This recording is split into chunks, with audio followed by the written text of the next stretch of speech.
In the early hours of September 2nd, 1666, a spark ignited a catastrophe. The sky was painted orange and red as embers danced in the night wind. A humble bakery tucked away on Pudding Lane became the epicenter of a disaster that would forever change the face of London. This wasn't just any ordinary night in the city.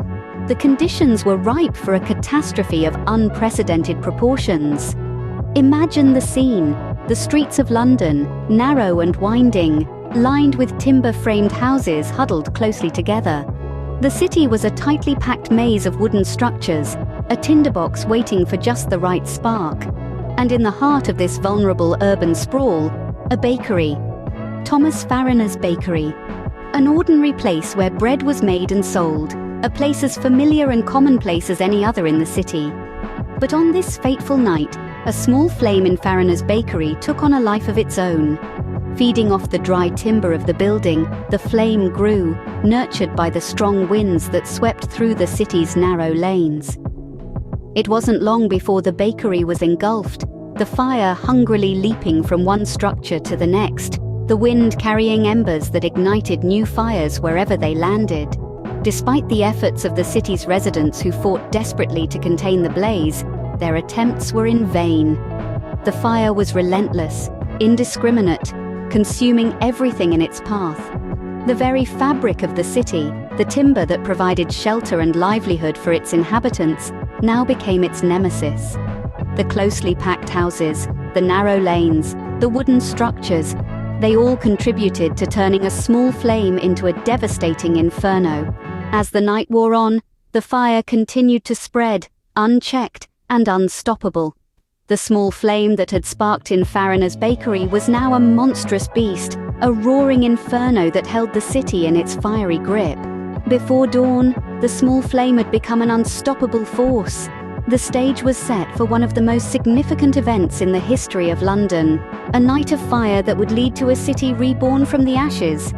Amidst the chaos, some penned their observations and fears, their words now providing us a window into the past. One such observer was Samuel Pepys, a naval administrator and member of Parliament, whose detailed diary offers a first-hand account of the fire. On that fateful morning, Pepys wrote, "Some of our maids sitting up late called up about 3 in the morning to tell us of a great fire they saw in the city." He later described the fire as a most horrid, malicious, bloody flame. As the day wore on, Pepys continued to document the rapidly escalating situation. He noted, "Everybody endeavoring to remove their goods and flinging into the river or bringing them into lighters, barges, that lay off. Poor people staying in their houses as long as till the very fire touched them, and then running into boats, or clambering from one pair of stairs by the waterside to another." The words of another observer, Thomas Vincent, echo the same sense of fear and helplessness. He wrote, "The fire like a mighty giant striding from one house to another. Oh, the miserable spectacle of the city now, the sky and air being greatly darkened with the smoke." These accounts reveal not just the fear and horror that gripped the city, but also the resilience and courage of its people. As described by an unnamed woman who was 9 years old at the time, "I saw the whole sky on fire. I heard dreadful shrieks and cries, and yet I did not know what it was till the morning." These narratives, penned in the midst of chaos, capture the essence of human endurance and the indomitable spirit of Londoners. They saw their city ablaze, their homes destroyed, yet they did not lose hope.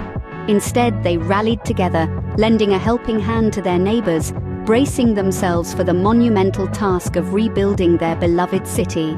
These accounts paint a vivid picture of a city in despair, on the brink of monumental change. As the flames raged on, the city fought back. London, in the midst of chaos and flame, found strength and resilience in its citizens. The city's response was swift, yet unorganized, a testament to the era's lack of formal firefighting infrastructure. King Charles II, not one to be a distant observer, threw himself into the fray. His royal presence on the front lines was a beacon of hope amidst the inferno.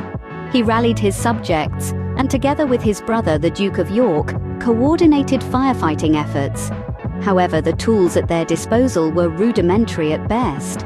Imagine a chain of people passing leather buckets filled with water from the River Thames, each bucket a desperate attempt to douse the relentless flames. The fire hooks, used to pull down burning buildings and create fire breaks, were wielded with fervor, yet the fire was a formidable adversary. The city's narrow, winding streets and tightly packed timber houses were a tinderbox, providing the perfect fuel for the fire's unyielding appetite. The strong winds of that fateful September further propelled the flames, turning the fire into an unstoppable force. But it wasn't just the physical landscape that proved challenging. Coordination was a nightmare. There was no central command, no organized fire brigade that we're familiar with today. The city's parish constables were overwhelmed, and efforts were largely reliant on the volunteers who risked their lives in a desperate battle against the fire. The decision to create fire breaks by demolishing buildings was a strategic move, but it came with its own set of challenges. Some property owners resisted, fearing the loss of their homes and livelihoods. The delay in creating these fire breaks allowed the flames to spread further, consuming more of the city. Ironically, the very elements that made London a vibrant city, its bustling streets, its closely packed houses, were the same elements that fueled the fire and hindered firefighting efforts. Yet, despite their best efforts, the fire raged on, leaving a city in ruins. But from these ruins, a new city would rise, a city that learned from its past and used the fire's destructive force as a catalyst for change. When the smoke cleared, the devastation was immense, but so was the opportunity for rebirth. The fire had left the city in ruins, with over 13,000 homes destroyed and countless landmarks reduced to ashes. But amid the destruction, there was a glimmer of hope. The Great Fire of London had cleared the way for a new city to rise from the ashes. In the wake of the disaster, the city was faced with an unprecedented task of rebuilding. There was a demand for a city that could withstand the test of time, a city that was not just resilient, but also a testament to human ingenuity and progress. Enter the visionary architects, tasked with the monumental job of redesigning and reconstructing London. Among them was Sir Christopher Wren, a man whose name would become synonymous with the rebirth of London. He envisioned a city with wider streets and stone buildings, a city designed to prevent such a disaster from ever happening again. Wren's plans were ambitious. He proposed a city with grand boulevards and piazzas, reminiscent of the great cities of Europe.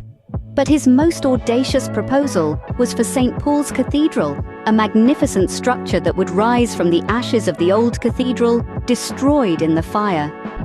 The reconstruction of London was not just about bricks and mortar. It was about creating a city that reflected the spirit of its people, resilient in the face of adversity, and ready to embrace the future. The rebuilding process was a testament to this spirit, as Londoners worked together to bring Wren's vision to life.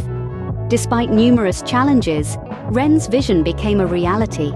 The new St. Paul's Cathedral, with its iconic dome, became a symbol of London's resilience and rebirth.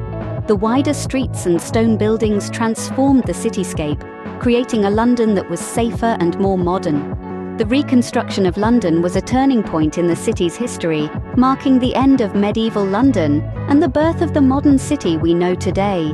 It was a testament to the resilience of its people and their ability to turn a disaster into an opportunity for progress. Out of the ashes, a new London began to rise. The Great Fire of London was a disaster that reshaped a city. In the wake of the fire, the city was left in ruins. Over 13,000 homes were destroyed, historic landmarks lay in ashes, and the once bustling streets of London were eerily silent. Yet, despite the devastation, the fire ignited a spark of change that would forever alter the course of London's history.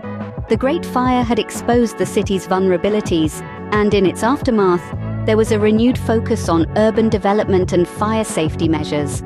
The narrow, winding streets and timber-framed buildings that had once defined the city were replaced with a new vision for London. Architects like Sir Christopher Wren stepped forward with grand designs for wider streets and stone buildings, a city layout that would not only be more resistant to fire, but also more conducive to commerce and community. And so, from the ashes, a new London began to rise. The city's reconstruction was a monumental undertaking, a testament to the resilience and determination of its people. Brick by brick, they rebuilt their city, not just as it was, but as they envisioned it could be. Today, London stands as a vibrant, thriving metropolis. Its streets bustle with life, its skyline is dotted with iconic architecture, and its communities are a blend of diverse cultures and histories. Yet, beneath the surface of this modern city, the legacy of the Great Fire can still be seen. The fire safety measures that were implemented in its wake have evolved over time, but their origins can be traced back to the lessons learned from the fire. The wider streets and stone buildings are a constant reminder of the city's past and a symbol of its resilience. The Great Fire of London was a disaster, yes, but it was also a catalyst for change. It marked the end of medieval London and paved the way for the city we know today. From the ashes of the Great Fire, London has risen, vibrant and resilient, a testament to the city's indomitable spirit.